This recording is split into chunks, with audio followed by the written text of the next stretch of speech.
안녕하십니까. 대한의학회 부회장 박형욱입니다. 어쩌다 우리나라가 이렇게 전락했는지요.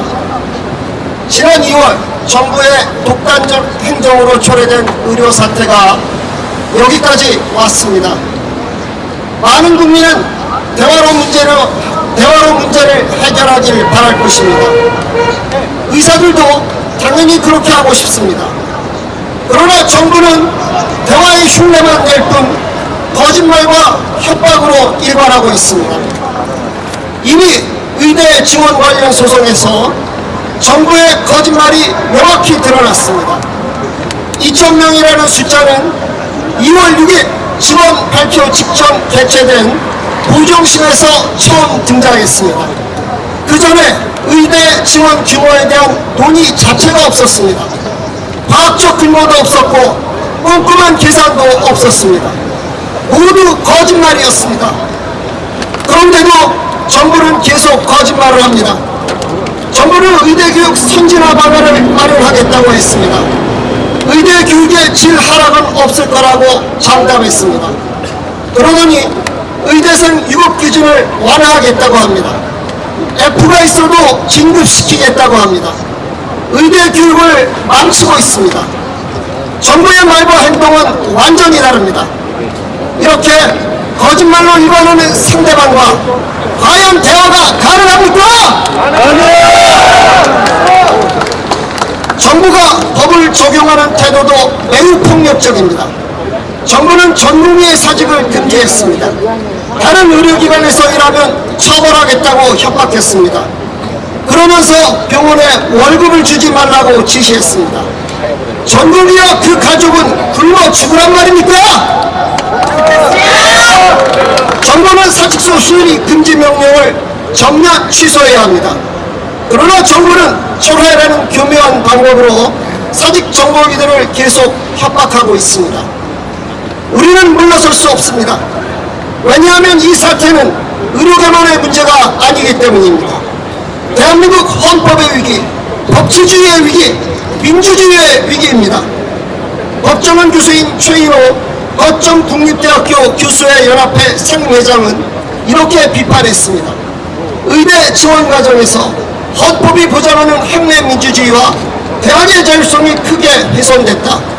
교육부 장관의 지도 감독권과 총장의 교무 통할권이 위헌적 방식으로 남용되고 있다. 김영훈 대한변호사협회 회장은 이렇게 비판했습니다. 경찰은 의사들에게 법률 지원을 했다는 이유로 변호사들을 소환해 10시간 넘게 조사했다. 이는 법치주의에 대한 도전이고 국민의 기본권에 대한 중대한 침해다. 우리는 물러설 수 없습니다. 왜냐하면 이 사태의 올바른 해결에 미래 세대의 운명이 달려있기 때문입니다. 우리 사회는 곧 초고령 사회로 진입합니다. 출산율은 가파르게 떨어졌습니다.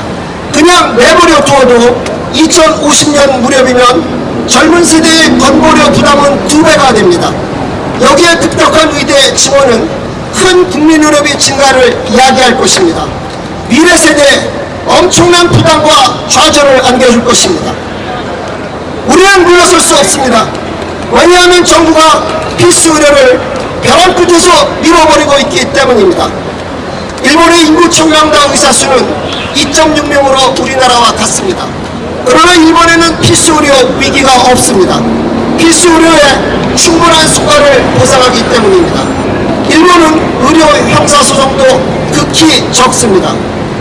지난해 우리나라의 1인당 국민 총소득은 일본을 추월했습니다. 하지만 우리나라의 건강보험 수가는 일본 의료보험 수가의 3분의 1 내지 5분의 1에 해당하는 헐값입니다. 이런 초저수가 속에서 필수 의료가 유지되는 게 기적입니다. 정부는 필수 의료를 살리겠다며 필수 의료를 파괴합니다. 지역 의료를 살리겠다며 지역 의료를 파괴합니다. 의료 개혁을 하겠다며 의학 교육을 파괴합니다. 우리나라의 의료 시스템을 밑바닥에서 지켜온 전국민들을 노예 취급합니다. 과연 이런 태도로 필수 의료를 살릴 수 있겠습니까? 전국민들이 돌아오겠습니까? 전국민들이 필수 의료에 헌신할 마음이 나겠습니까? 대한의학회는 정부가 더 이상의 독선적 행정을 그만두기를 요청합니다. 급격한 의대 증원에 과학적 근거가 없다는 것이 밝혀진 지금 물러서야 하는 것은 바로 정부입니다. 전국민들에 대한 부당한 박해는 우리나라 의료의 파탄이 될 것입니다. 대한의학회는 그런 사태를 결코 좌시하지 않을 것입니다.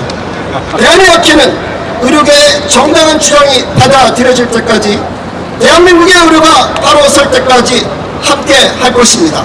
감사합니다.